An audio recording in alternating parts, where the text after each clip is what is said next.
Clubic.com présente, en partenariat avec mo5.com, Antiquitech, l'émission qui ravive la mémoire en Technicolor.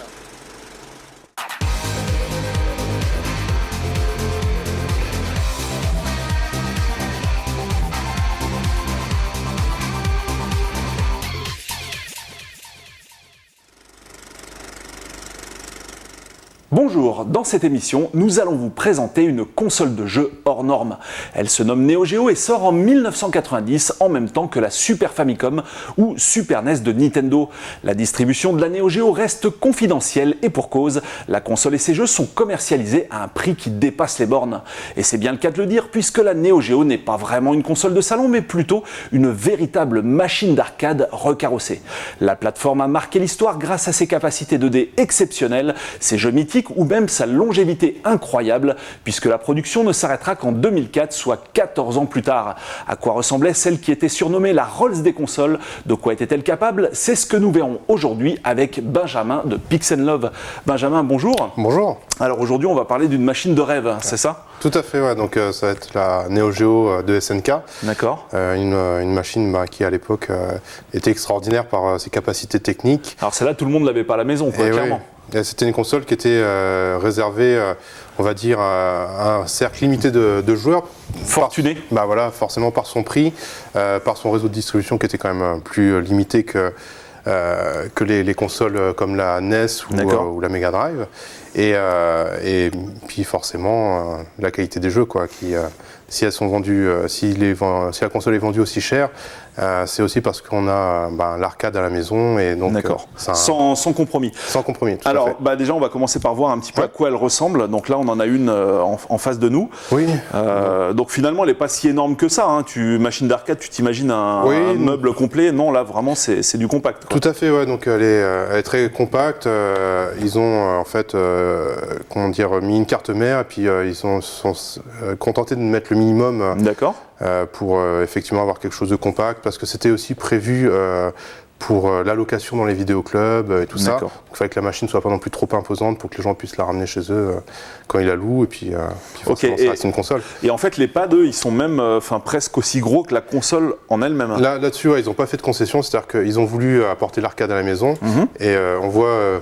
montre-nous un petit peu là, le pad. Tout à fait, donc le joystick Neo Geo qui est assez célèbre parce qu'à l'époque, il n'y avait pas de stick comme ça vendu avec les consoles de jeu, et on voit forcément que il y a le stick avec le petit bruit. Avec les micro-switch, quoi. Les micro-switch, tout à fait. 4 boutons, ce qui était un peu au-dessus de la norme à l'époque. Il y avait plutôt 3 boutons pour le jeu, ils en ont mis 4. Et puis voilà, une certaine qualité dans la finition, dans la prise en main. Ok.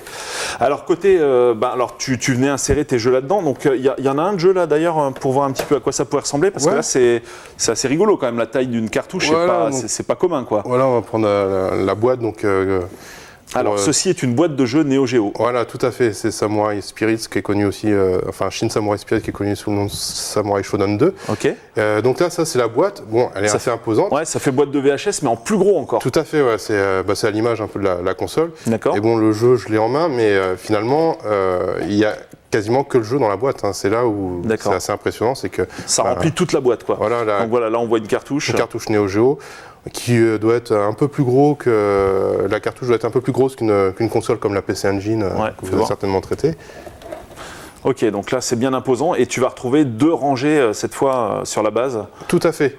De rangées de contact, quoi, qui vont s'insérer dans la console. Voilà, ça c'est pour déjà ça a été fait pour des raisons pour que ça puisse rentrer dans une cartouche, parce que le jeu d'arcade généralement ça fait plutôt le double, et aussi pour des raisons de données techniques, pour que ça puisse donner le plus possible d'informations à la console en temps réel. Alors on avait les cartouches qui étaient le top du top, mais il y avait quand même un autre média pour la Neo Geo, mais pas vraiment pour cette Neo Geo là. Non, tout à fait, c'est-à-dire qu'en 1994, ils ont voulu attaquer un marché un peu plus large, et donc ils sont lancés dans le développement d'une machine Neo Geo CD, c'est-à-dire que dans l'air du temps, quoi. Voilà. T'as toutes les consoles 32 bits qui débarquent et eux ils viennent avec ça, quoi. Voilà, en 1994, il y a la Saturn, il y a la PlayStation, il y a NEC aussi avec le PCFX, et donc eux aussi se lancent dans l'aventure CD-ROM. Et ils font une Neo Geo CD, donc les capacités techniques sont les mêmes que la Neo Geo cartouche. Ouais. Les jeux, la ludothèque est quasiment la même aussi. Et, et par contre, c'est quoi la différence concrètement? Parce que c'est quoi? C'est la grande classe d'avoir le CD par rapport aux cartouches ou c'est clairement l'inverse? C'est plutôt même l'inverse. En fait, le CD permettait d'offrir des jeux qui étaient vendus, parce qu'on n'a pas parlé du prix des jeux, mais on va dire c'était vendu équivalent de 300 € un jeu. Et 300 € un jeu. Voilà. Et dès qu'ils sont arrivés sur CD, les jeux, ils ont commencé à passer à l'équivalent de 60 €. Donc la différence est assez importante. Et on pouvait retrouver donc toute la ludothèque quasiment Neo Geo en format CD. Ok, donc très intéressant sur le plan financier. Par contre, sur le plan technique, c'est quoi la différence par rapport à une cartouche? Alors la différence, c'est les temps de chargement, parce que les jeux Neo Geo tiennent sur des cartouches avec énormément de mémoire. Les premiers jeux sont sur 46, enfin dans les 40 mégabits, et après on arrive à 800 et tout ça. Et donc sur un CD, ça fait beaucoup de données à charger pour la console, et à l'époque c'était qu'un simple lecteur. Simple lecteur vitesse, d'une fois, quoi. Voilà, un lecteur simple vitesse. Donc un jeu pouvait mettre 20, 30 secondes, 40 secondes à se charger, et puis entre les niveaux il pouvait y avoir des changements. C'était épouvantable quoi. Donc, dans un jeu de baston, entre chaque round, tu te tapes un monstre temps de chargement. Dans un jeu d'arcade, dans les jeux d'arcade, c'est pas possible. Et donc c'est ce qui a aussi été un peu l'échec de la console, c'est que donc avec la PlayStation, clairement la meilleure, ça restait quand même cette plateforme-là. Voilà, tout à fait. Alors média cartouche, média CD, mais on va trouver encore un autre type de support alors. Oui, tout à fait. Donc la Neo Geo, quand elle est sortie, simultanément, il y a eu la console et la machine d'arcade. Et les deux proposaient des formats assez proches, mais très légèrement différents pour que... Genre quoi, juste physiquement plus large, donc pour que tu puisses pas l'insérer dans la console. Tout à fait, voilà, on voit, c'est assez proche, hein. Ça c'est donc la version arcade. Okay. Forcément, il n'y a pas d'autocollant, c'est pas dédié aux particuliers. Et ça, c'est la version console, et on voit que les deux sont très proches. D'accord, tu peux pas insérer celle d'arcade dans ta console de salon. Voilà, tout à fait, on voit qu'au niveau des lamelles, c'est pas la même taille. C'est effectivement pour éviter que... Protection physique. Voilà, c'est une protection physique. Mais par contre, tu as la même chose à l'intérieur des deux. Tout à fait, c'est exactement les mêmes jeux, et c'est ça qui faisait la renommée de la Neo Geo, c'est qu'on pouvait jouer au même jeu à la maison peut-être 2 mois après la sortie. Donc, en version arcade. En version arcade et enfin en version console. Ouais. Ok, ça tombe bien, puisqu'on en parle justement des jeux, on va les voir tout de suite. Et côté jeu, on attaque avec Magician Lord, l'un des tout premiers jeux de la console finalement. Oui, tout à fait. C'était donc la vitrine un peu technologique de la console à sa sortie. Comme on peut voir, les graphismes sont assez détaillés, colorés. Il y a des statues, un monde un peu à la Ghouls and Ghosts qui était assez populaire à l'époque. Ouais. Et c'est le jeu effectivement qui a donné envie à énormément de gens d'avoir la Neo à sa sortie, parce que c'était aussi un des jeux les plus durs. Là, quand tu voyais ça à l'époque, c'était ouf, quoi. Quand tu voyais de tels graphismes, c'était juste incroyable. Ah ouais, c'était incroyable, parce que surtout en France, il faut rappeler qu'en France, quand la Neo Geo est arrivée, il y avait surtout sur le marché la Nintendo, la NES et la Master System des consoles 8 bits. D'accord, donc tu mets ça face aux consoles 8 bits, c'est un monde, quoi. Ah ouais, c'était incroyable. Moi, je me souviens, c'était une claque visuelle incroyable. Et quand quelqu'un avait une Neo Geo à cette époque-là, tout le monde le savait, parce que tout le monde voulait jouer, voulait voir un peu. C'était vraiment l'attraction, quoi. Ah ouais, c'était le futur. C'était le futur, exact. Et alors sinon, comme autre jeu, qu'est-ce que tu penses à quoi? Dans les jeux marquants de la Neo, y a forcément eu Fatal Fury, qui a été l'un des premiers jeux à faire connaître la Neo Geo auprès des joueurs d'arcade. Et puis après, il y a eu énormément. Il y a eu les Art of Fighting, beaucoup de jeux de baston, parce que ça a été populaire avec Street Fighter 2 du concurrent. Et donc on retrouve aussi les World Heroes, on retrouve King of Fighter qui est arrivé en 94. Donc énormément de jeux de baston impressionnants sur Neo. Et après, encore en 96, il y a eu Metal Slug, un jeu d'action que tout le monde connaît, je pense, avec ses graphismes un peu cartoon et tout ça. Maintenant, on passe à la baston avec Samurai Shodown, c'est ça? Ouais, c'est ça, tout à fait. Mais alors là, tu m'as donné quoi comme manette? Là, c'est pas celle qu'on a vue là au début? Non, tout à fait, ça c'est la manette Neo CD, donc ça fait partie aussi des petites économies qu'a fait SNK avec sa console CD. Et donc c'est un joystick, mais qui a quand même... T'as quand même des petits micro-switch là sur... Alors c'est pas analogique par contre, c'est 8 directions quoi. Tout à fait, 8 directions, mais avec les micro-switch, donc c'est un petit plus par rapport aux manettes qu'on trouvait sur Super Nintendo, Mega Drive. Okay. Donc là c'est Samurai Shodown 2, qui a été un des plus gros succès de SNK. Donc là on retrouve l'effet zoom in, zoom out qui permet justement d'avoir les personnages en gros plan en combat quand ils se rapprochent. Ouais. Et après le zoom out donc, qui permet de voir les combattants de loin, on peut envoyer des attaques, on peut voir le terrain de jeu de façon plus nette. Et ça, c'était vraiment la touche SNK. Donc là, identique à la version arcade, quoi. Identique à 100%, ouais. Surtout avec le sang pour la version japonaise, des choses comme ça. Des petits détails que le joueur aimait bien. Et on termine par le bouquet final, là, finalement, en matière de jeu. Une série quand même culte. Oui, tout à fait. C'est vraiment une série culte dans l'histoire du jeu vidéo. La série Metal Slug, hein, avec ses graphismes, avec sa patte graphique si particulière, ces petits personnages incroyablement animés. Une animation de ouf, quoi. Ça bouge dans tous les coins, ça explose dans tous les sens, et il n'y a rien qui ralentit de rien, quoi. Le plus impressionnant, en plus, plein de petits détails. Par exemple, quand on tire, on peut voir qu'il y a des effets dans la carcasse du sous-marin. C'est gorgé de détails, quoi. C'est vraiment la Neo Geo. On sent qu'elle est clairement exploitée.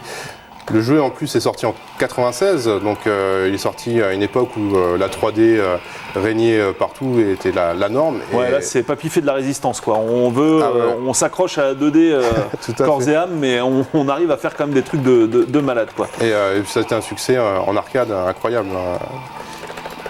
Et là, tu as des véhicules, enfin, tu peux vraiment faire des tas de trucs. Et bon, tu joues à deux simultanément, ce qui, mine de rien, est quand même plutôt cool. Ouais. Et voilà, c'en est fini des démos pratiques. Maintenant, on va voir ce qu'il y avait à l'intérieur de la machine et ce qui donnait vie à ces graphismes si fabuleux et cette animation vraiment extraordinaire. Et c'est parti, maintenant, on va tomber la chemise. Allez. Tout à fait, on va lever le capot de la console qui était surnommée la Rolls-Royce à l'époque. Hop là, pour voir un peu ce qu'il y a sous le capot. Et voilà, alors celle-là bien sûr on l'a démontée pour l'occasion, sinon c'est pas si simple. Alors ici on va retrouver déjà au centre le double slot, quoi, hein, cartouche. Tout à fait, donc le slot central. Et après les composants, donc on retrouve le composant sonore Yamaha. Donc qui permet, comme on a entendu, des sons assez incroyables, des voix digitalisées, des musiques avec des instruments. Le processeur principal donc, qui est un 68000, qui est très utilisé dans les jeux d'arcade et aussi sur la console Mega Drive. Sauf que là, il est à 12 MHz, enfin environ 12 MHz, alors que la Mega Drive était presque de moitié. Donc, d'où la grosse différence quand même de patates par rapport à la génération 16 bits, quoi. Ouais, classique, quoi, on va dire que par rapport aux consoles de salon, ça a joué énormément. Après, il y a aussi des petits chips qui permettent d'avoir graphiquement plus de choses et puis surtout la taille importante des cartouches et des de leur capacité de stockage. Voilà. Et alors là, dis-moi, il y a quelque chose de bizarre là. Qu'est-ce que tu insères ici à l'avant de la machine? Alors, en fait, à l'avant de la machine, on insère, et c'est la première fois pour une console de série, une memory card. D'accord, donc tu as des cartes mémoire, donc bien avant la Play 1 ou la Saturn, quoi. Tout à fait, avant la Play 1, la Saturn, il y avait donc une memory card qui était insérée à l'intérieur, donc qui faisait la taille on va dire, une carte téléphonique un peu plus épaisse. D'accord. Et le but de cette memory card, un peu à l'image de la Dreamcast d'ailleurs, c'était de pouvoir aussi échanger ces informations entre l'arcade et la maison. C'est-à-dire qu'on pouvait commencer une partie en arcade, et puis après, on pouvait prendre la console, y jouer chez soi au même jeu, et mettre la sauvegarde et reprendre la partie. D'accord, par contre la critique c'est les jeux étaient très chers, mais avec la carte mémoire tu pouvais rapidement le finir parce que finalement chez toi tu avais crédit illimité, quoi. Tout à fait, après ça c'était un peu la principale critique qu'a eu la console à l'époque, c'est que les jeux étaient chers et on pouvait les terminer en 1 heure, on va dire, grâce au crédit infini. Le jeu à 300 €, quoi, voilà, tu le termines en 1 heure, quoi. Après bon, il y a aussi chez les joueurs qui veulent terminer le jeu, ils essayent de le terminer en un crédit, donc on apprend à approfondir le jeu, c'est un peu la philosophie, mais c'est vrai que c'était la principale critique. Ok, on sait quasiment tout des machines et désormais il est temps de conclure. Et maintenant, il est temps de se poser finalement deux questions. C'est en quoi la machine a marqué son temps, même si on a quand même pas mal répondu à cette question dans l'émission.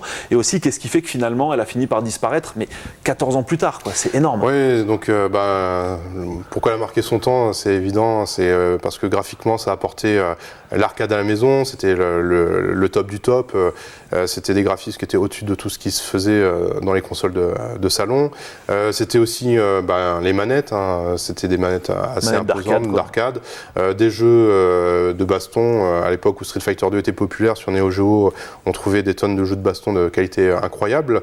Et puis aussi forcément le prix qui, pour la première fois, entre guillemets, une console n'était plus accessible à tout le monde, mais seulement à une catégorie de joueurs plutôt un peu plus adultes. Donc elle a vraiment été, dans ce point de vue-là, différente de tout ce qui s'était fait précédemment. Et puis effectivement, il y a des petits détails comme la mémoire card ou choses comme ça, qui étaient à l'époque révolutionnaires. Et alors, ce qui est rigolo, c'est qu'en fait, je sais pas ce que tu en penses, mais au niveau des jeux, souvent on va retrouver des clones, des clones de Final Fight, des clones de Street Fighter, mais souvent quand même, ils ont réussi à améliorer le truc en fait, quoi, quelque part. Ouais, disons qu'ils sont beaucoup inspirés de leurs voisins, parce qu'ils sont dans la même ville d'ailleurs. D'accord. Leurs voisins, donc Capcom, et c'est vrai qu'on retrouvait énormément de clones, mais ils apportaient leur petite touche à eux, c'est-à-dire que eux, ils étaient attachés à des détails un peu sur l'esthétisme, sur le côté un peu plus, on va dire, branché. Par exemple, dans Fatal Fury, le héros, il avait une casquette, un jean. Dans Street Fighter, c'était tous des kimonos, enfin, on va dire, un peu les stéréotypes. Alors que eux, ils cassaient un peu tous ces codes-là avec quelque chose de plus attirant, et je pense que c'est là où ça a été leur force. C'était pas des bêtes clones, t'avais la SNK touch, Touch. Tout à fait, il y avait la touche. Et puis après, effectivement, elle a perduré très longtemps parce que, comme tu le dis, plus de 10 ans pour une machine, c'est assez incroyable. Il y a peu de machines qui ont pu vivre aussi longtemps, peut-être la Game Boy et encore. Donc non, c'est vrai que après, pourquoi elle est morte après autant de temps Oui, bon, à un moment, tu te fais quand même dépasser techniquement. Voilà, tout à fait. Après, pourquoi SNK, eux, n'ont pas poursuivi les consoles, ça c'est pour d'autres raisons, parce qu'ils n'ont pas réussi à la transition 3D tout simplement. Ils ont essayé quand même. Mais ils ont essayé, ouais. Ils ont essayé. Mais voilà, c'était pas leur école, Ils avaient des gens spécialisés dans la 2D, des artistes au pixel art. La 3D, c'était tout autre chose. C'était pas leur truc, quoi. Non, voilà. Et puis, c'était pas les mêmes investissements. Malheureusement, ils sont partis, mais ils ont réussi à durer plus de 10 ans. Ok. Voilà, on sait à peu près tout sur cette Rolls des consoles, comme elle était appelée dans la presse jeux vidéo des années 90. On te remercie d'être venu sur le plateau, partager ta passion, ramener aussi pas mal de tes bécanes perso, quoi, carrément. Et puis, on te retrouvera peut-être pour une autre émission concernant aussi une autre machine qui a également marqué son temps. Allez, ciao. Merci. À bientôt.